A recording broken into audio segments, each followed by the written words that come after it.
Hello students, मैं Uday Singh, assistant professor physics, government girls college Taranagar. इसको आगे बढ़ाते हुए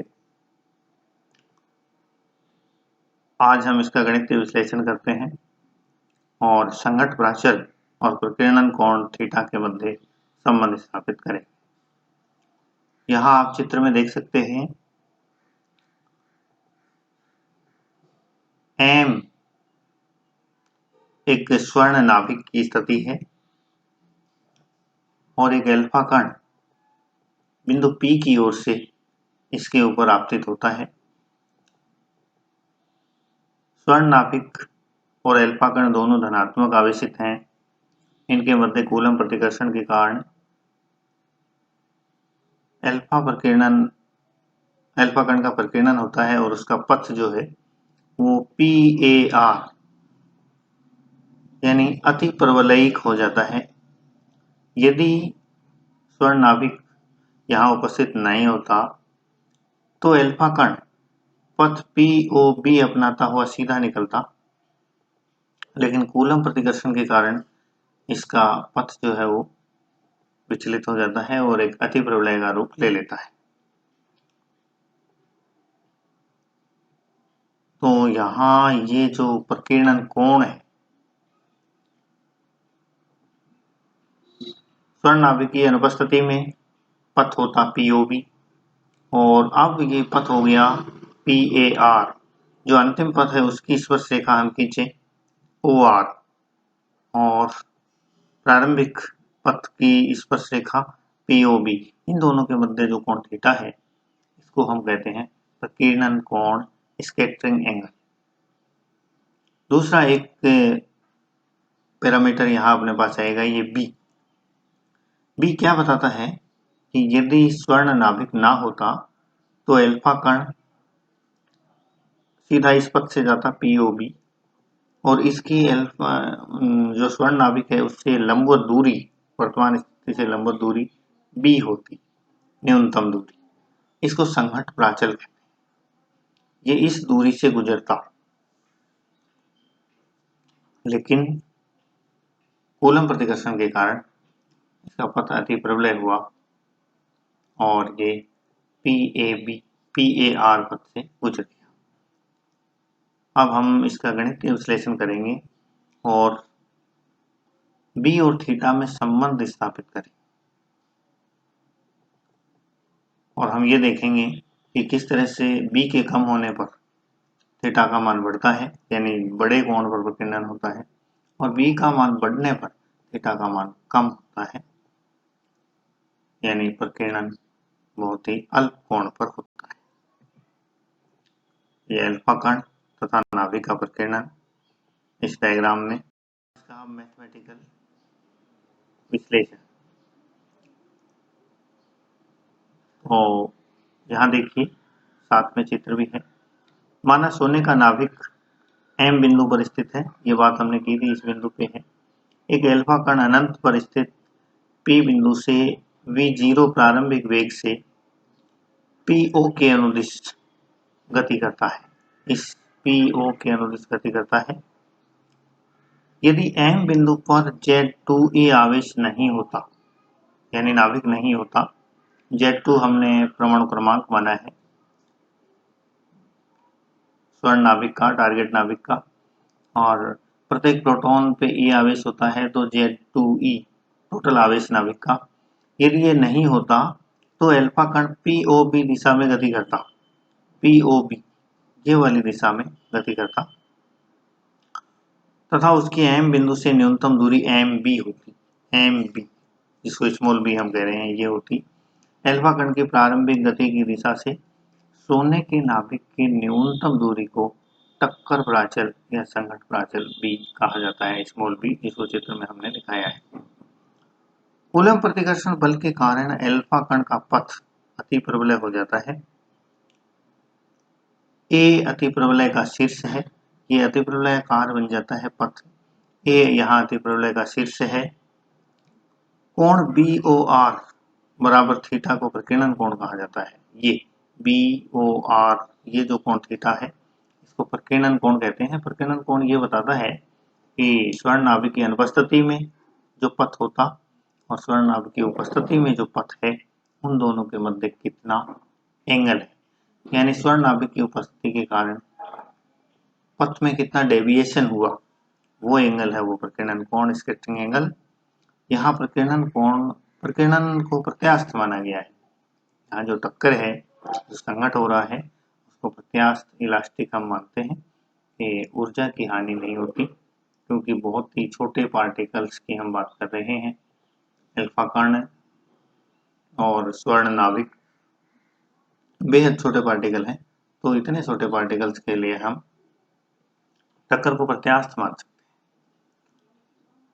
अब हम यहाँ बिंदु P और A पर दो चीजें लगाएंगे, एक तो कोणीय संवेग संरक्षण और एक ऊर्जा संरक्षण। दो बिंदुओं के लिए, एक तो बिंदु P पर, ये वो स्थिति है जब अल्फा कण पर इस स्वर्ण नाभिक का कोई प्रभाव नहीं है, ये इससे काफी दूरी पर है संघट होने से पहले, यानी इसकी जो संपूर्ण ऊर्जा है वो केवल गतिज ऊर्जा के बराबर है और इन दोनों में कोई अन्य क्रिया नहीं हो रही, अल्फा कण और स्वर्ण नाभिक में।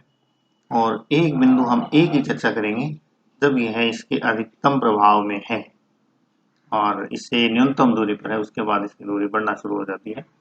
यहाँ एक बात पे मैं प्रकाश डाल दूं कि अल्फा कण होते क्या हैं, ये बात हमने वैसे पहले भी कर ली थी। अल्फा कण एक प्रकार से हीलियम नाभिक होता है, 2He4 होता है हीलियम और दो उसमें इलेक्ट्रॉन पाए जाते हैं। यदि उसके दोनों इलेक्ट्रॉन निकाल दिए जाए तो ये अल्फा कण की शक्ल ले लेता है, अल्फा कण में परिवर्तित हो जाता है। तो अल्फा कण डबली चार्ज या डबली आयनित हीलियम परमाणु कह सकते हैं, या ओनली हीलियम न्यूक्लियस इसको हम कह सकते हैं। तो अब अपन बिंदु P और A पर पहले लगाते हैं कोणीय संवेग। कोणीय संवेग संरक्षण यहाँ हम लगाएंगे, तो संघट से पहले कोणीय संवेग बराबर संघट के बाद कोणीय संवेग, तो mv0p। संघट से पहले वेग, कोणीय संवेग का सूत्र होता है mvr, तो mv0 वेग संघट से पहले का और b संघट प्राचल, ये वो स्थिति है जिसमें कोई अन्य प्रभाव नहीं है और हम प्रारंभिक वेग की यदि सीधी रेखा खींचें तो उसकी न्यूनतम दूरी कितनी होती नाभिक से, mv0। फिर बिंदु A के लिए mv इंटू ma, यानी वेग v बन गया है v0 से v में परिवर्तित हो गया है और ये न्यूनतम दूरी ma। हमने ma को x कह दिया, तो max इक्वेशन नंबर 1, जहां ma बराबर x। इस प्रकार P तथा A पर ऊर्जा संरक्षण नियम लगाने, पहले हमने लगाया कोणीय संवेग संरक्षण, अब हम ऊर्जा संरक्षण नियम लगाएं तो ये टक्कर से पहले की ऊर्जा, तो कोई स्थितिज ऊर्जा तो है नहीं क्योंकि इस समय किसी प्रकार का कोई, दोनों के अंदर किसी प्रकार की अन्य क्रिया नहीं हो रही, तो स्थितिज ऊर्जा 0 और पूरी की पूरी ऊर्जा गतिज ऊर्जा के रूप में 1/2 mv0²। v0 प्रारंभिक वेग। अब टक्कर के बाद यानी A बिंदु पर जो पोजीशन है, तो वहां दो प्रकार की ऊर्जा होगी, एक तो दोनों के मध्य कूलम स्थितिज ऊर्जा, तो ये हो जाएगी 2k q1 q2 upon r, k q1 q2 upon r, और ये हो जाएगी 2k z2e इंटू 2e और अपॉन x, तो ये अपने पास हो जाएगी 2k z2 into e square upon x plus 1/2 mv²। और ये अपने पास हो जाएगी इक्वेशन नंबर 2, अर्थात बिंदु A पर जो टोटल ऊर्जा है वो गतिज ऊर्जा और प्लस कूलम स्थितिज ऊर्जा, कूलम स्थितिज ऊर्जा k q1 q2 upon r। K 1/4 और Q1 स्वर्ण नाभिक का आवेश जिसको हम कह रहे हैं Z2E और Q2 एल्फा कण का आवेश जो ट्वाइस इंटू ई के बराबर होता है। तो ये अब समीकरण 1 से v का मान समीकरण 2 में यदि रख दें, यहाँ से v का मान निकाल के हम 2 में रख दें तो यहाँ से v बराबर क्या आ जाएगा, m से m कैंसिल हो जाएगा, v0b बाई एक्स। इसको रखें हम तो अपने पास आया 1/2 mv0 square equal to 2k z2e square upon x plus 1/2 m। v का स्क्वायर है तो v0 square b square upon x square, तो ये बराबर हो जाएगा 1/2 mv0 स्क्वायर। इस टर्म को हम दूसरी साइड ले जाकर लेफ्ट हैंड साइड में ले जाकर और इससे 1/2 mv0 स्क्वायर कॉमन ले लें तो अपने पास बचेगा 1 minus 4k z2e square upon mv0 square x और दूसरी साइड अपने पास टर्म बचेगी 1/2 mv0 square b square x. यहाँ देखो हमने क्या किया है, ये वाली जो टर्म है 1/2 mv0 square b square x square को इधर ही रखा है और इस टर्म को लेफ्ट हैंड साइड में ले जाकर ये कॉमन लिया है 1/2 mv0 स्क्वायर, तो यहाँ से 1 आ जाएगा और इसका इसमें भाग देंगे तो अपने पास 2 ऊपर आके 4 हो जाएगा k z2e स्क्वायर और अपॉन में आ जाएगा mv0 स्क्वायर एक्स। तो ये अपने पास आया b स्क्वायर इक्वल टू, वहाँ से क्वेश्चन से b स्क्वायर की वैल्यू निकालें तो ये आया एक्स स्क्वायर और कोष्टक 1 minus 4k z2e square upon mv0 square x. यहाँ हमने इसको j मान लिया, 4k z2e square upon mv0 square को हमने j कह दिया, तो इक्वेशन अपने पास बन गया b square equal to x square कोष्टक 1 minus j by x. X square को अंदर मल्टीप्लाई करें तो x कोष्टक x minus j, equation number 5।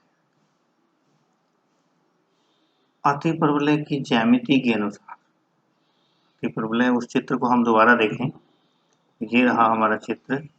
इस अतिपरवलय की ज्यामिति के अनुसार हम क्या देखते हैं, x बराबर एम ए, ये था हमारा x, m और a तक की दूरी, तो एम ए किसके बराबर है, एम ओ प्लस ओ ए, एम ओ प्लस ओ ए। यदि ई अतिपरवलय की उत्केंद्रता माने तो ई बराबर होगा 1 अपॉन कोस फाई, तो एम ओ बराबर हो जाएगा ई इंटू ओ ए। अतिपरवलय के गुणधर्म से एम ओ, ये जो दूरी है ये ओ ए की ए मल्टीपल होगी, ए मल्टीप्लाइड बाई ओ। तो इक्वेशन नंबर 6 में यदि ये वैल्यू हम रख दें तो x बराबर एम ओ और ओ ए की वैल्यू रख दी हमने एम ओ बाई ई इस इक्वेशन से, तो x बराबर हो गया M O plus M O by, then x बराबर एम ओ कॉमन ले लिया हमने, 1 बाई ई कोस फाई है तो 1 plus cos phi, equation number 7। अब दोबारा चित्र को देखें एक बार, चित्र से त्रिभुज एम ओ बी में, ये हमारा चित्र है, तो त्रिभुज एम ओ बी में इसमें हम साइन फाई यदि निकालें, साइन फाई तो लंब बट्टे करण, ये लंब B M B by O है, तो यहाँ से ओ एम का मान क्या हो जाएगा अपने पास, एम ओ कहें इसको, एम बी बट्टे साइन फाई। एम बी हमारा बी है संगत पैरामीटर, तो बी अपॉन साइन फाई, ये वैल्यू इक्वेशन 7 में रखें तो एक्स बराबर बी अपॉन साइन फाई और कोष्टक में 1 प्लस कोस फाई। यहाँ से 1 प्लस कोस फाई को हम लिख सकते हैं 2 कोस स्क्वायर फाई बाई 2 और साइन फाई को लिख सकते हैं 2 sine phi by 2 cos phi by 2 और एक कोस फाई बाई 2 ऊपर नीचे कट जाएगा, तो अपने पास वैल्यू आएगी x equal to B cot phi by 2, B cot phi by 2, equation number 8। इस इक्वेशन 8 को समीकरण 5 में रखें वापस तो हमारे पास आएगा B square equal to B cot phi by 2, x का मान रख दिया हमने और कोष्टक में B cot phi by 2 minus G, equation number 5 से हमें ये मिला वो याद करें, इक्वेशन नंबर 5 अपने पास क्या था, वो था हमारे पास b square equal to x कोष्टक एक्स माइनस जे। तो हमने एक्स की वैल्यू रखी है दोनों जगह, तो बी से एक बी कैंसिल हो गया और इसको हमने अंदर मल्टीप्लाई कर दिया, तो b coat square 5/2 minus j coat 5/2। इसको और तो अपने पास ये आता है j coat 5/2 equal to B coat square 5/2 minus b, और इसे हल करने पर जे की वैल्यू मिलती है 2b कोट 5। Question number 9। चित्र की ज्यामिति से चित्र को एक बार फिर देखें हम। तो चित्र में theta plus 2 phi equal to pi, यहाँ देख सकते हैं ये फाई और प्लस थीटा, तीनों कोणों को यदि जोड़ें तो पाई के बराबर बनता है। ऋजुरेखीय कोण है ये सरल रेखा, एक ही तरफ बनने वाला कोण। तो theta plus 2 phi equal to pi, यहाँ से फाई बराबर क्या हो जाएगा, 2 फाई बराबर पाई माइनस थीटा, तो फाई बराबर हो जाएगा पाई/2 माइनस थीटा/2। तो इससे कोट फाई बराबर क्या हो जाएगा, कोट पाई/2 माइनस थीटा/2, और ये बन जाएगा tan थीटा/2। ये वैल्यू समीकरण 9 में हम रखें तो j बराबर 2b tan थीटा/2, कोट फाई का मान लग गया, 2b tan थीटा/2। यहाँ से b की वैल्यू अपने पास आएगी, tan को उधर ले जाएंगे कोट बन जाएगा, तो b equal to j/2 cot theta. Equation number 10 ये हमारे पास इक्वेशन आया, जो कि संबंध है संघट्ट प्राचल और परिकीर्णन कोण। ये संघट्ट प्राचल b और ये परिकीर्णन कोण थीटा/2। यहाँ से हम ये देखते हैं कि जैसे जैसे थीटा बढ़ेगा तो कोट थीटा का मान कम, क्योंकि कोट 0 डिग्री का मान इनफाइनाइट होता है और कोट 90 का मान 0 होता है। तो जैसे जैसे थीटा का मान बढ़ेगा वैसे वैसे बी का मान कम होगा, या हम कहें कि बी का मान बढ़ेगा वैसे वैसे थीटा का मान घटेगा। यह समीकरण टक्कर प्राचल बी तथा परिकीर्णन कोण थीटा में संबंध दर्शाता है। बी के घटने पर थीटा बढ़ता है और बी के बढ़ने पर थीटा घटता है। बी का मान 0 होने पर थीटा का मान पाई। यहाँ यदि बी का मान 0 हो जाए तो कोट थीटा/2 बराबर 0 हो जाएगा, और कोट 0 मान किसका होता है,